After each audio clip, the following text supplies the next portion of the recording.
Assalamualaikum warahmatullahi wabarakatuh. Perkenalkan, saya Muhdian Hada dari Prodi Pendidikan Fisika. Hari ini akan membahas tentang administrasi keuangan sekolah. Baiklah, langsung saja pada pengertian administrasi keuangan. Administrasi keuangan sekolah adalah suatu proses pencatatan dan pengendalian keuangan milik sekolah yang dilaksanakan secara bertanggung jawab, jujur, terbuka, tertib, cermat, efektif, efisien, sehingga terarah pada pencapaian tujuan sekolah secara optimal. Manajemen keuangan di sekolah terutama berkenaan dengan kiat sekolah dalam menggali dana, kiat sekolah dalam mengelola dana, pengelolaan keuangan dikaitkan dengan program tahunan sekolah, cara mengadministrasikan dana sekolah, dan cara melakukan pengawasan, pengendalian, serta pemeriksaan. Selain itu, manajemen keuangan merupakan salah satu substansi manajemen sekolah yang akan turut menentukan berjalannya kegiatan pendidikan di sekolah. Sebagaimana yang terjadi di substansi manajemen pendidikan pada umumnya, kegiatan manajemen keuangan dilakukan melalui proses perencanaan, pengorganisasian, pengarahan, pengkoordinasian, pengawasan, dan pengendalian. 1. Administrasi keuangan dalam arti sempit mengandung pengertian, yaitu segala pencatatan masuk dan keluarnya uang untuk membiayai kegiatan sekolah. Yang kedua, administrasi keuangan dalam arti luas mengandung pengertian penentuan kebijakan dalam pengadaan dan penggunaan keuangan untuk mewujudkan kegiatan organisasi kerja, berupa kegiatan perencanaan, pengaturan, bertanggung jawab, dan pengawasan keuangan. Administrasi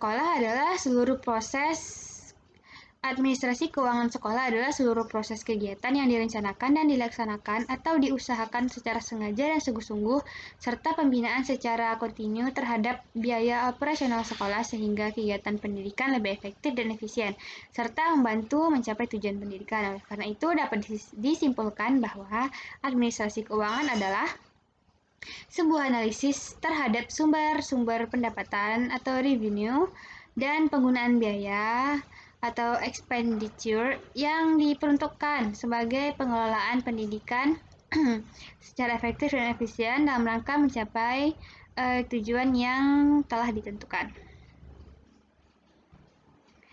Selanjutnya adalah proses administrasi keuangan. Yang pertama adalah penyusunan RPS.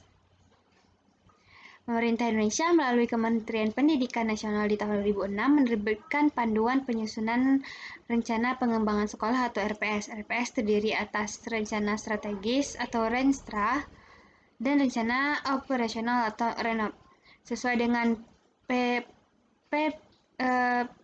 dengan PP nomor 19 tahun 2005 tentang Standar Nasional Pendidikan, pasal 53 ayat 1 disebutkan bahwa setiap satuan pendidikan dikelola atas dasar rencana kerja tahunan yang merupakan penjabaran rinci dari rencana kerja jangka menengah satuan pendidikan yang meliputi masa 4 tahun.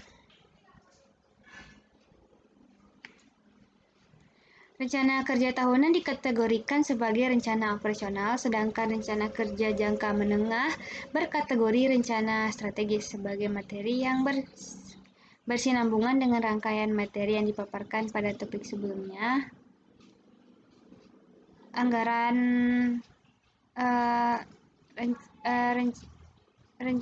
Rencana kerja tahunan dikenal sebagai rencana kegiatan dan anggaran sekolah atau RKAS. Program sekolah baik jangka panjang menengah pendek disusun dengan tujuan yang pertama, yaitu menjamin agar tujuan sekolah yang telah ditetapkan dapat dicapai dengan tingkat kepastian yang tinggi dan resiko yang kecil.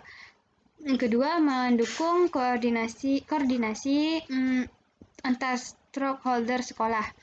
Yang ketiga, menjamin terciptanya integrasi, sinkronisasi, dan sinergi baik antar pelaku sekolah, antar sekolah, dan pembina pendidikan, dan antar waktu.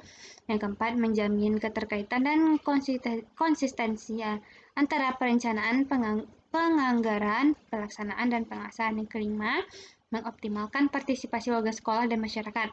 Yang keenam, menjamin tercapainya penggunaan sumber daya secara efisien, efektif, berkeadilan, dan berkelanjutan. Yang ketujuh, sebagai dasar ketika melaksanakan monitoring dan evaluasi pada akhir program. Yang kedua yaitu menyusun RKAS RKS merupakan rencana biaya dan pendanaan program kegiatan secara rinci untuk 1 tahun anggaran. RKS adalah dokumen anggaran-anggaran sekolah resmi yang disetujui oleh kepala sekolah serta disahkan Dinas Pendidikan setempat bagi sekolah negeri atau penyelenggara pendidikan atau yayasan bagi sekolah swasta.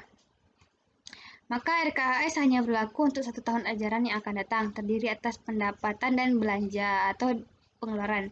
Pendanaan yang dicantumkan dalam RKAS hanya mencakup pengeluaran dalam bentuk uang yang akan diterima dan dikelola sekolah. Yang ketiga adalah penggunaan. Penggunaan keuangan sekolah menurut Depdagri dan Depdikbud 1996 menyatakan bahwa dalam administrasi keuangan harus ada pemisahan tugas dan fungsi otorisator, ordonator, dan perbendaharawan. Otorisator adalah pejabat yang diberi wewenang untuk mengambil tindakan yang mengakibatkan terjadinya penerimaan atau pengeluaran keuangan. Sedangkan ordonator adalah pejabat yang berwenang yang melakukan pengujian dan memerintahkan pembayaran atas segala tindakan yang dilakukan berdasarkan otorisasi yang telah ditetapkan. Bendaharawan adalah pejabat yang berwenang yang melakukan penerimaan dan pengeluaran uang atau surat-surat berharga lainnya yang dapat dinilai dengan uang dan diwajibkan membuat perhitungan dan pertanggungjawaban.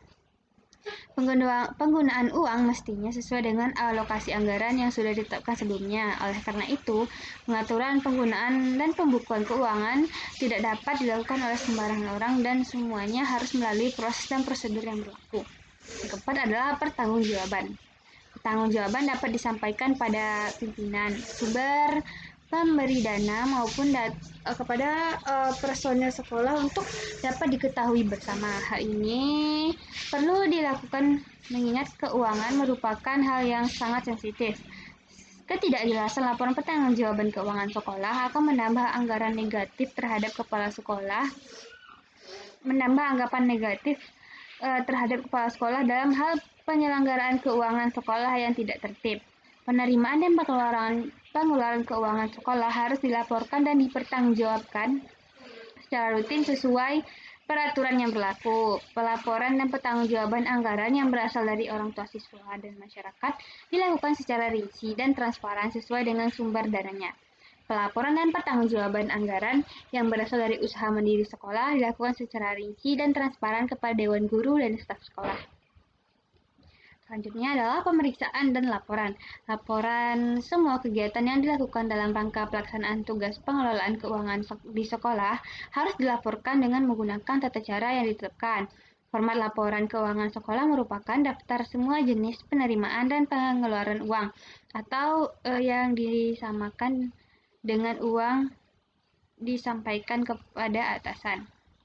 Berdasarkan UU Perbendaharaan Indonesia sebagaimana telah diubah dan ditambah terakhir dengan UU nomor 9 tahun 1968 pasal 7 PP nomor 5 tahun 1975 pasal 12 dan pasal 40 perbendaharawan wajib mempertanggungjawabkan kebenaran semua penerimaan dan pengeluaran. Kepala sekolah sebagai atasan secara langsung ikut bertanggung jawab terhadap semua penerimaan dan pengeluaran yang dilakukan bendaharawan.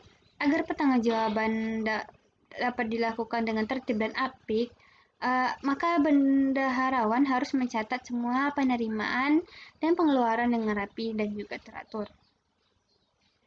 Selanjutnya adalah peran guru dalam administrasi sekolah. Penanggung jawab biaya pendidikan adalah kepala sekolah. Namun demikian, guru diharapkan ikut berperan dalam administrasi biaya ini meskipun menambah beban mereka, juga memberikan kesempatan untuk ikut serta mengarahkan pembiayaan itu untuk perbaikan proses belajar mengajar. Administrasi keuangan meliputi kegiatan perencanaan, penggunaan, pencatatan data, pelaporan dan pertanggungjawaban dana yang dialokasikan untuk penyelenggaraan sekolah. Tujuan administrasi ini adalah untuk mewujudkan suatu tertib administrasi keuangan sehingga pengurusannya dapat dipertanggungjawabkan sesuai dengan ketentuan yang berlaku. Berikut beberapa peran guru dalam administrasi keuangan. Yang pertama adalah membuat file keuangan sesuai dengan dana pembangunan. Yang kedua, membuat laporan data usulan pembayaran gaji, rapel, ke pemerintah kota. Yang ketiga, membuat pembukuan penerimaan dan penggunaan dana pembangunan. Yang keempat, membuat laporan dana pembangunan pada akhir tahun anggaran. Yang kelima, membuat laporan rancangan anggaran pendapatan bantuan sekolah atau RAPBS. Yang keenam, membuat laporan tribulan dana bantuan operasional sekolah atau BOS. Yang ketujuh, menyetorkan pajak PPN dan PPh. Yang kedelapan, membagikan gaji atau rapel. Yang kesembilan, menyimpan dan membuat arsip peraturan keuangan. Baiklah, sekian dari materi hari ini. Jika ada salah, mohon maaf. Saya sudahi. Assalamualaikum warahmatullahi wabarakatuh.